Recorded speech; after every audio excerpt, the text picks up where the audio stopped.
They tied the obese girl and dragged her through mud. What the mountain man did was brutal. The rain had started before dawn, turning the hard-packed earth of Cedar Ridge into a slick, treacherous mire. By mid-afternoon, the sky hung low and gray over the remote settlement, casting everything in a dim, colorless light that matched the mood of the place. This was the American frontier in 1795, a land of promise for some, but a prison of isolation and cruelty for others. Sarah Miller stood at the edge of town, her arms wrapped around herself, watching the storm clouds gather over the distant mountains.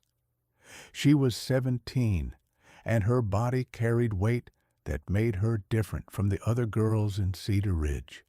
In a place where survival meant working from dawn to dusk, where thinness often signaled poverty and hunger, her fuller figure should have meant prosperity. But it didn't. It meant mockery. The town had grown around her like a noose. What started as whispers behind hands had evolved into open ridicule. The young men of Cedar Ridge, led by Jacob Thornton, the blacksmith's son, had made tormenting Sarah their favorite pastime. They called her names that still echoed in her ears at night. They tripped her in the muddy streets. They made animal noises when she passed. But today would be different. Today they would cross a line that could never be uncrossed. Sarah didn't see them approaching until it was too late. Jacob and 4 others, Thomas, William, Robert, and young Peter, who was barely 15, but cruel beyond his years. They emerged from behind the trading post like wolves stalking prey, their faces twisted with that particular kind of malice that comes from boredom mixed with mean spirits. "Well, well," Jacob drawled, his voice carrying over the sound of rain beginning to fall harder. "Look what we found, boys. A lost sow wandering the streets." Sarah's heart hammered against her ribs. She'd learned long ago that running only made things worse, that showing fear fed their hunger for power. But this time felt different. This time, the look in Jacob's eyes held something darker than usual mockery. "Leave me alone, Jacob," she said, trying to keep her voice steady.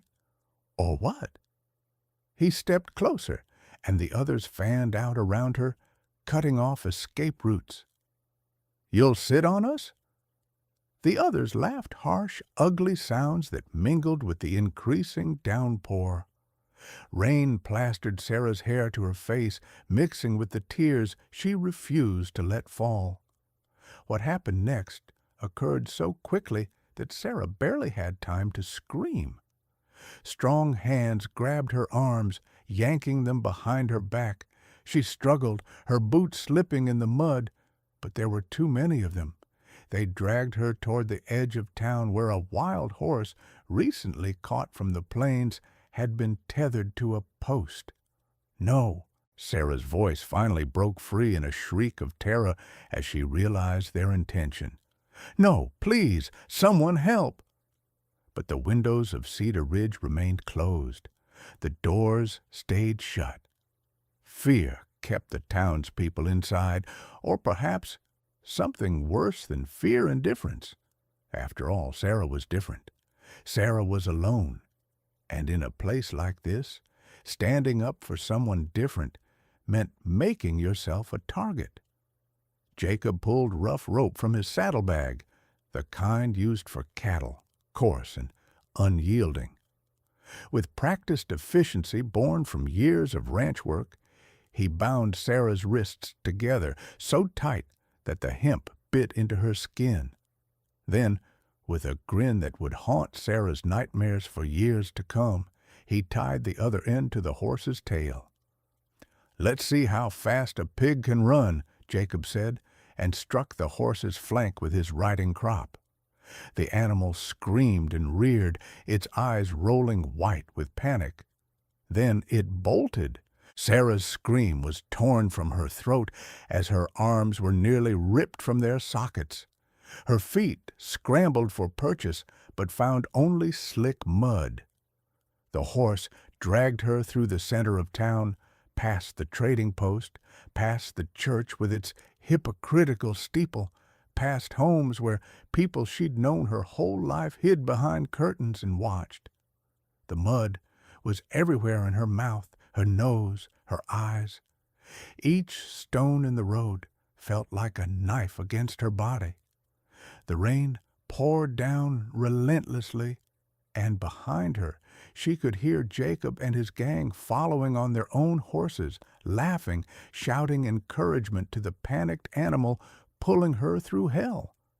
Sarah tried to scream again, but mud choked the sound.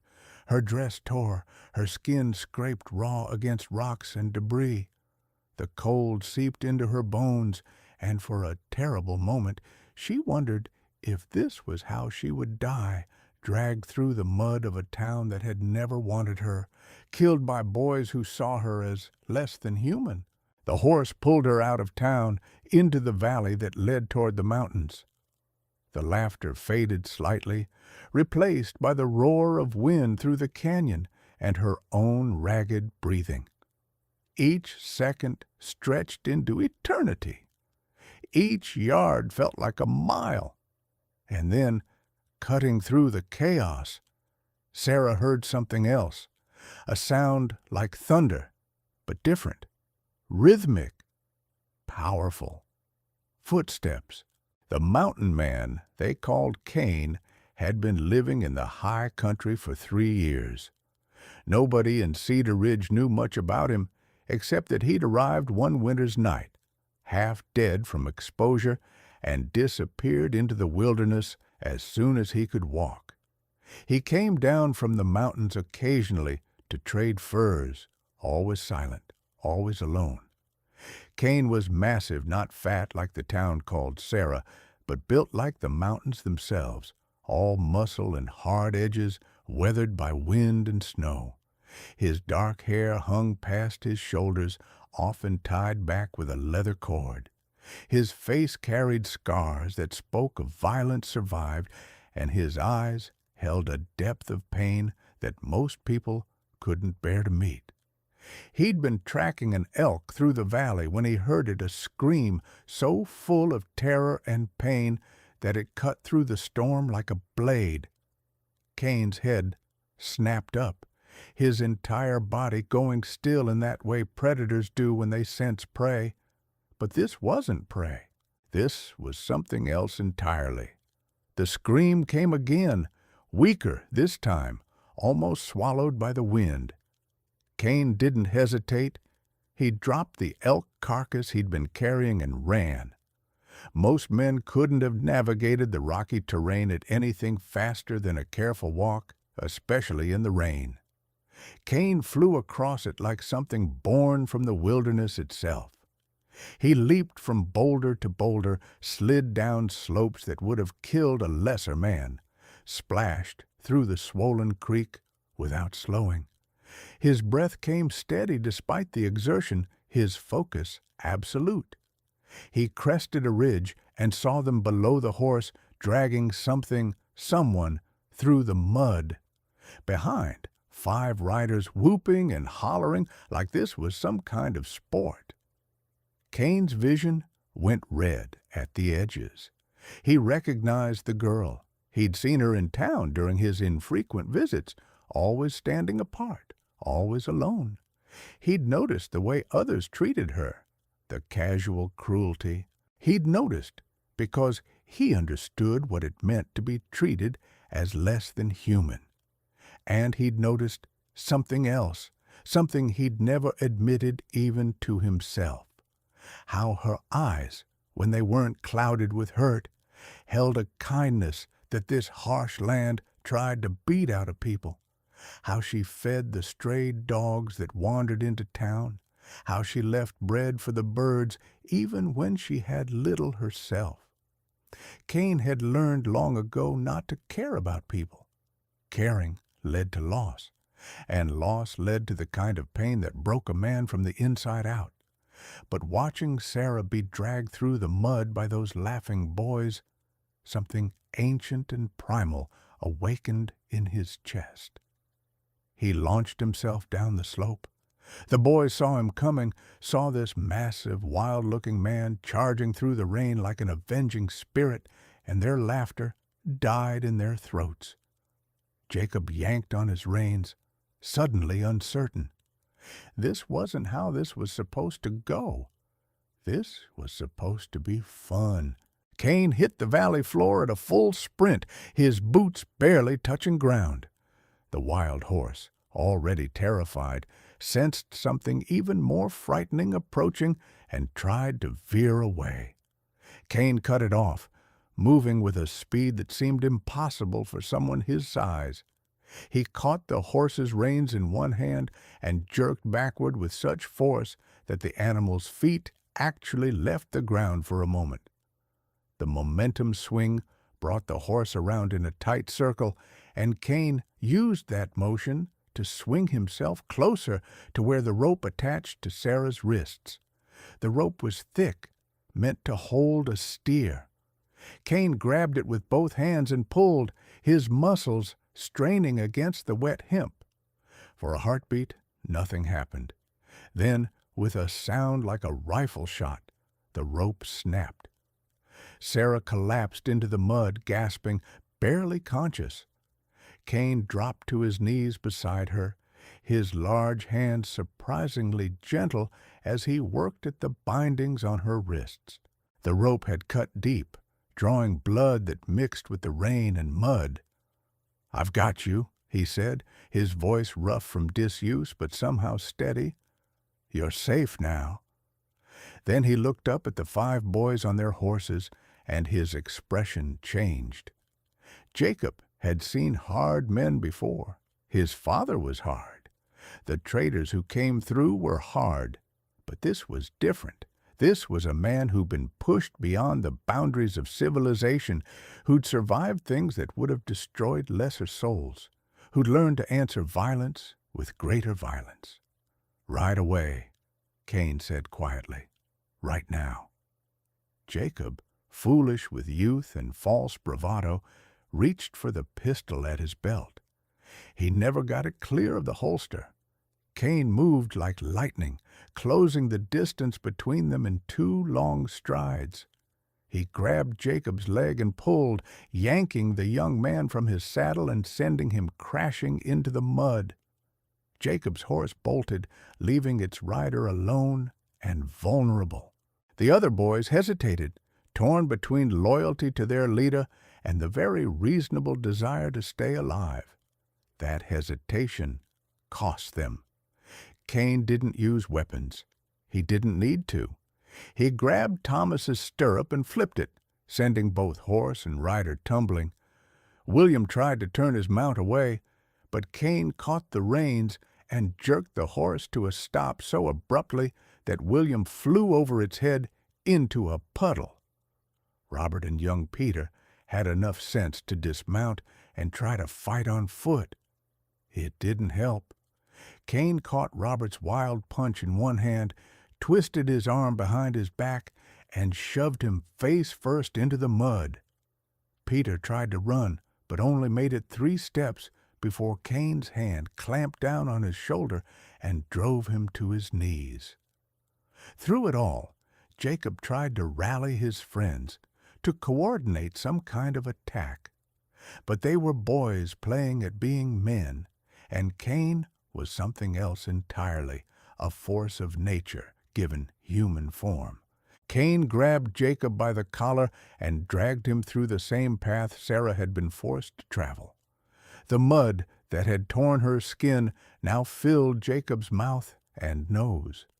The rocks that had bruised her body now did the same to him. And when Jacob tried to scream, Cain shoved his face deeper into the mire. "How does it feel?" Cain's voice was barely above a whisper, but it carried more menace than any shout. "How does it feel to be powerless, to be hurt for someone else's amusement?" Jacob choked and sputtered, his earlier bravado completely gone. Tears mixed with mud on his face, and terror had made his bladder weak. The others watched in horror, finally understanding the magnitude of what they'd done. Cain released Jacob and turned to address all 5 of them. They scrambled backward like kicked dogs, their faces masks of fear and shame. "Listen carefully," Cain said, his voice carrying despite the rain. "This is your only warning. You will never touch her again. You will never speak to her again. If I hear that you've even looked at her wrong, I will come down from those mountains, and what happened today will seem like mercy." He took a step toward them, and they flinched. "Do you understand me?" They nodded frantically, some of them openly weeping now. The violence had been shocking, yes, but what truly terrified them was the cold, controlled fury in Cain's eyes. This wasn't a man who'd lost his temper. This was a man who'd made a calculated decision about how much damage to inflict. "Get out of my sight," Cain said quietly. They ran. Jacob stumbled to his feet and fled with the others, not even bothering to find their scattered horses. They ran back toward town, their clothes torn and muddy, their pride shattered, their bodies aching from Cain's justice. Cain watched them go until they disappeared into the rain. Only then did he allow himself to breathe, to feel the adrenaline leaving his system.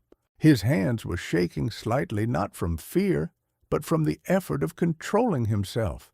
He'd wanted to hurt them worse, much worse, but Sarah didn't need to see that. He turned back to where she lay in the mud, still tied, still barely conscious. The rage drained from his face, replaced by something softer, something that might have been called tenderness, if anyone could believe the mountain man capable of such an emotion. Cain knelt beside Sarah and carefully, so carefully, began to untie what remained of the rope binding her wrists. The knots were tight and wet, resistant to his efforts, but he worked with patience until her hands were free. Her wrists were raw and bleeding, the skin torn by the rough hemp. "Sarah," he said her name for the first time, and something in his chest twisted at the sound of it. "Can you hear me?" Her eyes fluttered open, unfocused at first. Mud covered her face, her beautiful face that carried kindness, even now. She tried to speak, but only a rasp came out. "Don't talk," Cain said. He slipped one arm under her shoulders, the other under her knees, and lifted her as easily as if she weighed nothing. She was soaked through, shivering from cold and shock, and he could feel her heart racing against his chest. He needed to get her warm and dry. The town was out of the question. If the people of Cedar Ridge had been willing to let this happen, they wouldn't help her now. That left only one option. Cain began walking toward the mountains, toward his cabin hidden in the high country. Sarah stirred in his arms, and he looked down to find her watching him with eyes that held confusion and something else, recognition. "Why?" she whispered, the word barely audible over the rain. Cain's jaw tightened. Why indeed? The answer was complicated, tangled up in guilt and regret, and memories he'd tried to bury in these mountains. "Because I owe you a debt," he finally said. "One I can never repay." Sarah's brow furrowed in confusion, but exhaustion dragged at her. Her eyes drifted closed again, and Cain quickened his pace. The cabin was 2 hours away on foot, less if he pushed himself.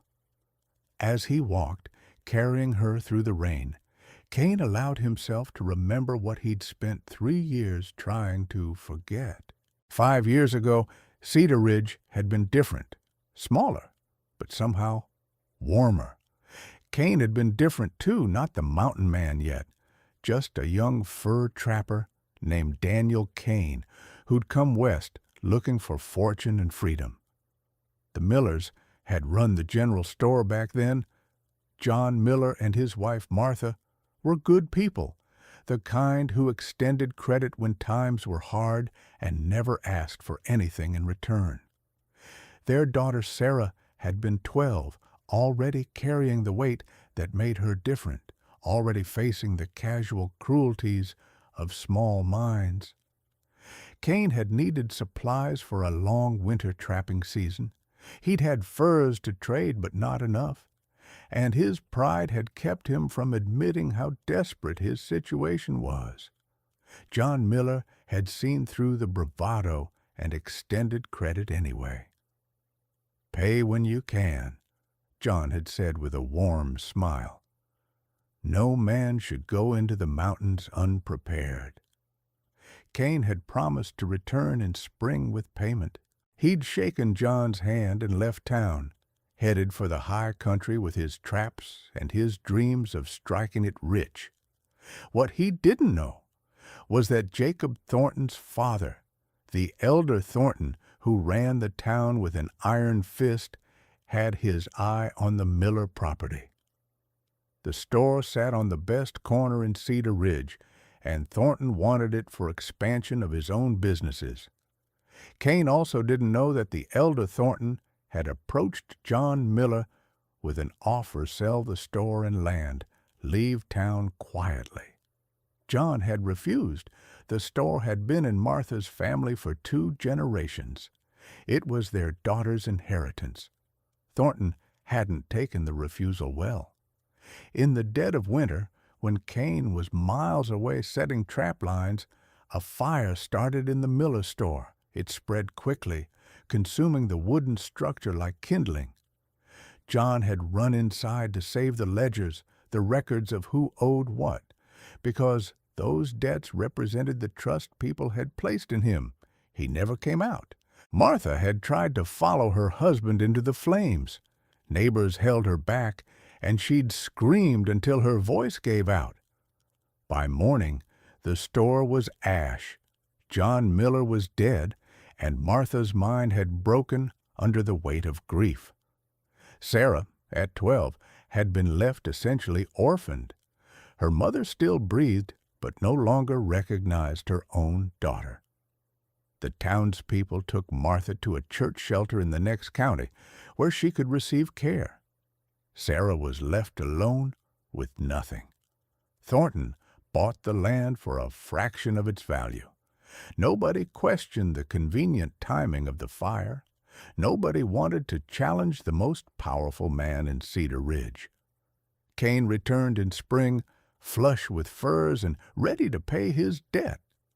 He found the Miller store gone, John dead, Martha absent, and young Sarah living in a shed behind the church, barely surviving on charity that came with sneers and conditions. When Kane asked what happened, he was told that his debt had been sold to Thornton along with the property. The amount had somehow tripled with interest and storage fees. Kane's entire season of furs barely covered half of what Thornton claimed he owed. "You want to dispute it, boy?" Thornton had asked, his hand resting on the pistol at his belt. "I've got John Miller's ledger right here showing what you owe." Kane later learned that the ledger was a forgery, that Thornton had likely started the fire himself, that everything was a lie designed to steal the Miller property. But by then, it was too late. Kane had been young and hot-headed. He'd confronted Thornton publicly, and Thornton had had him beaten by hired men and run out of town with a warning come back and hang. Kane had left Cedar Ridge in shame and rage, unable to pay his debt, unable to help Sarah, unable to make right what had gone so terribly wrong. He'd retreated to the mountains not as a brave mountain man, but as a coward running from his failures. For 3 years, he'd lived with the guilt. For 3 years, he'd avoided town except for quick, silent trips to trade furs. For 3 years, he'd watched from a distance as Sarah grew from a grieving child into a young woman, still carrying her grief, still bearing the weight of being different, still alone.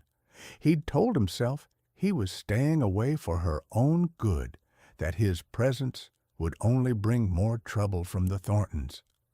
But the truth was simpler and more shameful. He was afraid of facing her, of seeing in her eyes the same accusation he leveled at himself every night.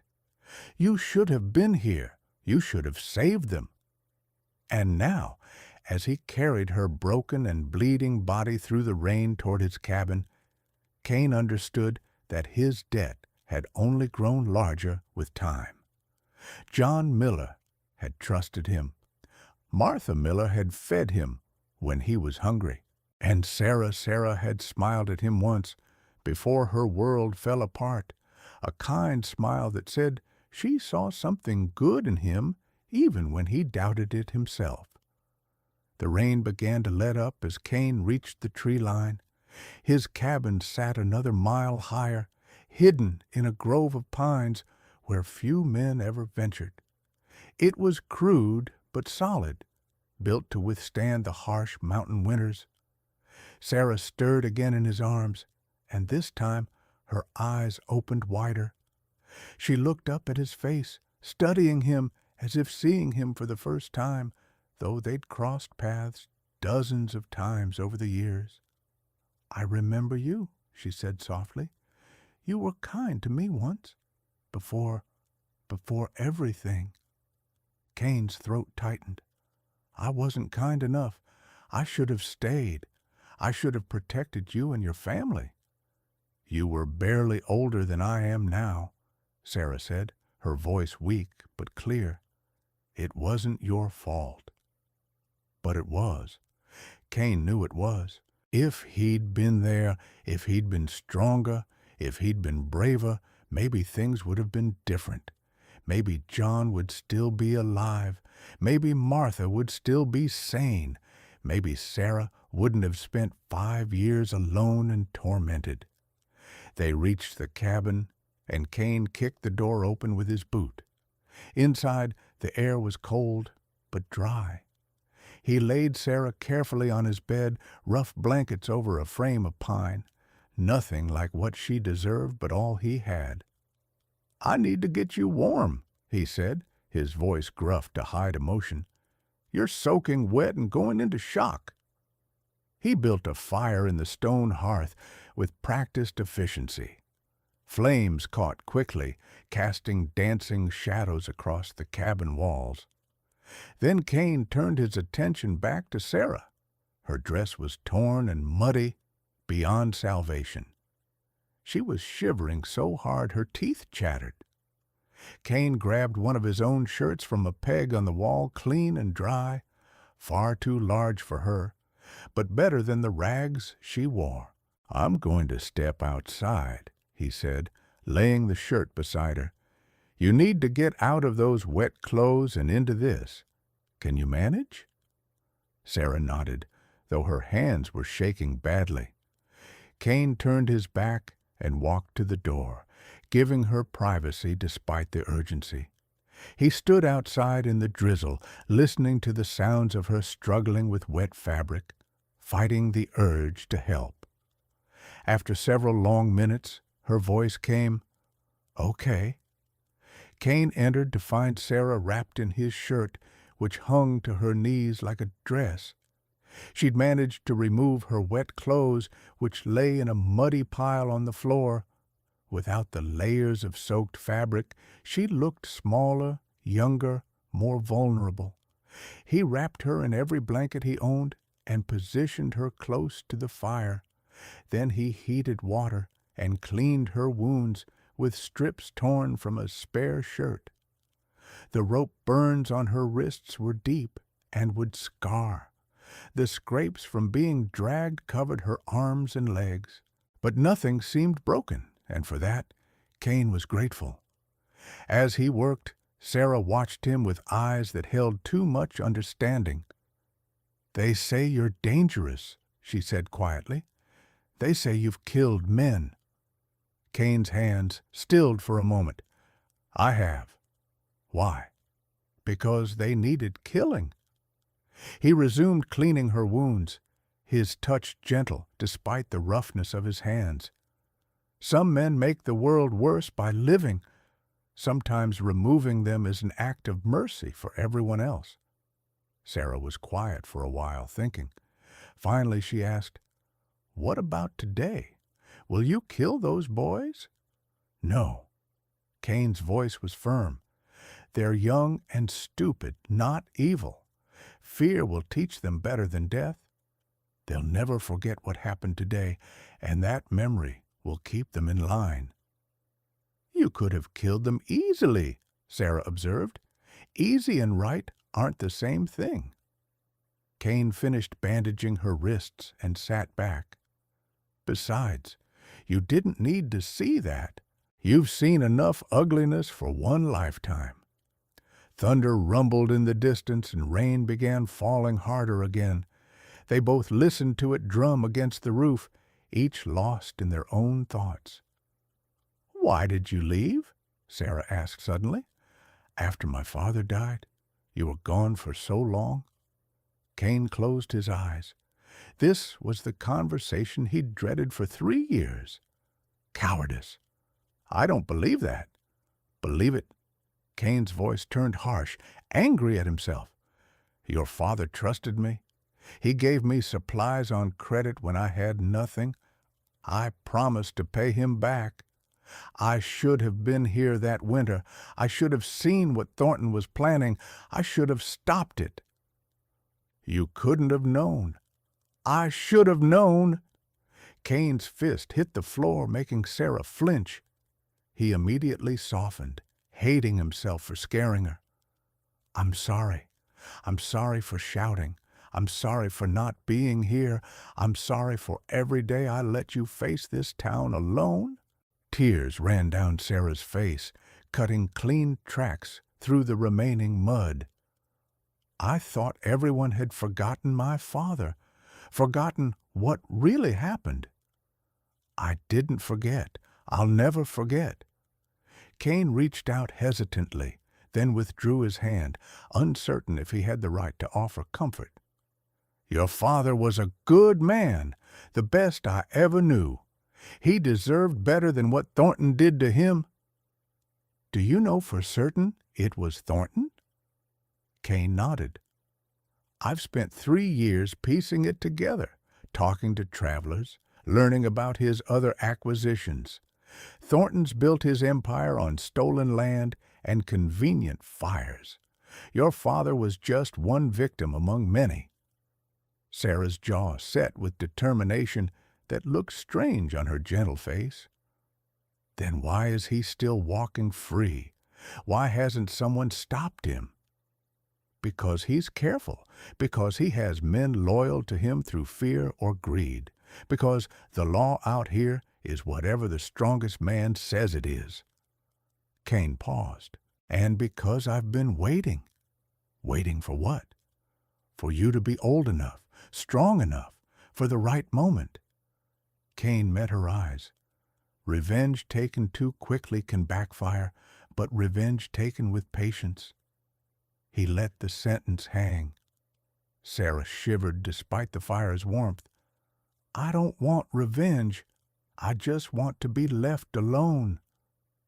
"After today, you will be. Those boys will spread word about what happened. The whole town will know that you're under my protection now. They'll leave you alone out of fear, if not decency." "And what does being under your protection mean?" Sarah asked, her voice small. Cain considered the question carefully. What did it mean? He couldn't undo the past. He couldn't bring back her father or restore her mother's sanity. But he could ensure that what happened today never happened again. "It means you're safe," he finally said. "It means you have someone who will come when you call. It means you're not alone anymore. Fresh tears spilled from Sarah's eyes. I've been alone for so long? I know. Kane's voice cracked slightly. And that's my fault as much as anyone's. But it ends now. I can't change the past, Sarah, but I can protect your future. Sarah studied him for a long moment, seeing past the rough exterior to the man beneath. You're not as hard as you pretend to be. Don't be so sure. I am sure. Sarah smiled slightly despite everything.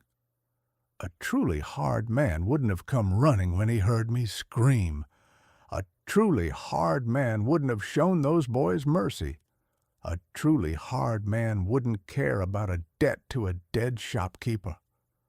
Kane had no answer to that. He stood and moved to the window, looking out at the rain-soaked mountains. You should rest. Your body needs time to heal. Will you stay close? The vulnerability in her voice made Kane's chest ache. I'll be right here. I won't let anything happen to you. Sarah settled back into the blankets, exhaustion finally claiming her. Within minutes, her breathing deepened into sleep. Kane sat in a chair by the fire, watching over her through the night. As the hours passed and the storm raged outside, Kane made silent promises. He would ensure Sarah's safety. He would teach her to defend herself so she'd never be helpless again. And when the time was right, when she was strong enough to stand on her own, he would settle accounts with Thornton once and for all. The debt he owed to John Miller could never be fully repaid. But protecting Sarah, giving her the life she deserved, that would be a start. Dawn came slowly, painting the sky in shades of gray and gold. The rain had stopped, leaving the world clean and new. Sarah woke to find Kane still sitting vigil, still keeping watch. You didn't sleep, she said. Didn't need to. Sarah sat up carefully, testing her injuries. Everything hurt, but nothing felt permanent. She would heal. What happens now? Kane had been thinking about that all night. Now we rebuild. I'll teach you how to survive in these mountains, how to hunt, trap, defend yourself. When you're ready, if you want, we'll go back to town. But this time, you won't go alone, and you won't go weak. And then you decide. Stay in the mountains with me, or face Cedar Ridge on your own terms. Either way, you'll have choices. Real choices, not just survival. Sarah considered this, then nodded slowly. I want to learn. I want to be strong like you. You're already stronger than me, Kane said quietly. You've survived things that would have broken most people. All I can teach you is how to fight back. Over the following weeks, Kane kept his promise. He taught Sarah to shoot, to track, to read the forest and mountains. She proved to be a quick learner, her years of hardship having given her resilience most people never develop. But more than skills, Kane gave Sarah something she'd been missing since her father died: belief in herself. With each lesson, each small success, her confidence grew. The girl who'd been dragged through mud began to stand taller, speak clearer, smile more genuinely. And Kane, who'd spent 3 years hiding from his guilt in these mountains, found himself healing too. Protecting Sarah gave him purpose. Teaching her gave him redemption. Watching her grow stronger eased the weight he'd carried for so long. 2 months after the incident, Sarah was ready to return to Cedar Ridge. Not to live there, she'd decided the mountains suited her better, but to face her ghosts and close that chapter of her life on her own terms. They walked into town together on a clear autumn morning. People stopped and stared. Jacob Thornton and his friends crossed to the other side of the street, their eyes downcast. The mountain man and the girl he'd saved made an imposing pair. Sarah walked to what remained of her father's property, now owned by Thornton. She stood there for a long moment, remembering. Then she turned away, ready to leave it behind. But before they could depart, the elder Thornton himself emerged from his office. The old man had aged since Cain last saw him, his power beginning to wane with the years.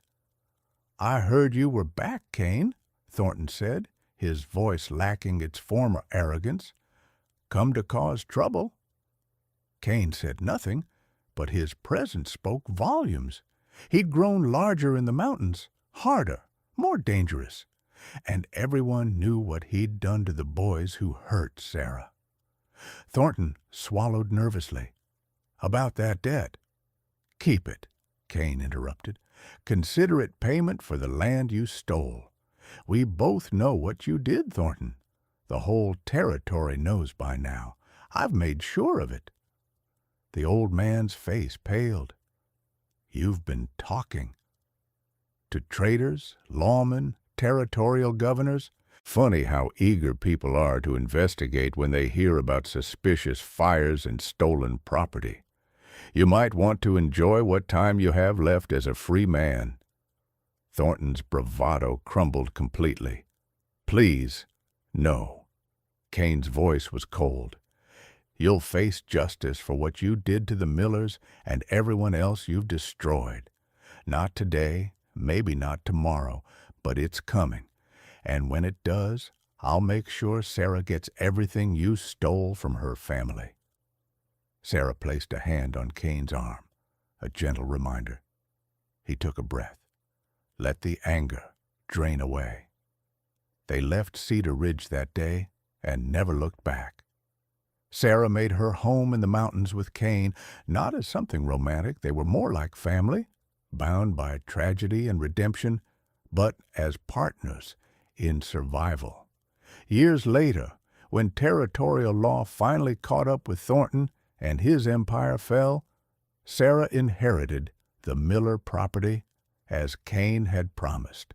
She sold it and used the money to build a trading post in the mountains, a place where people who didn't fit in the towns below could find acceptance and fair dealing. And Cain, the mountain man who'd once run from his failures, found peace in keeping his promises. He'd failed John Miller in life, but he'd protected Sarah in death. The debt could never be fully repaid, but in saving her, in teaching her, in giving her the strength to survive and thrive, he'd found something close to forgiveness. The mountains kept their secrets, and the rain washed away many sins. But some stories endured of cruelty, punished, of debts honored, and of how the mountain man caught up to save the girl they'd left to die, and in doing so, saved himself.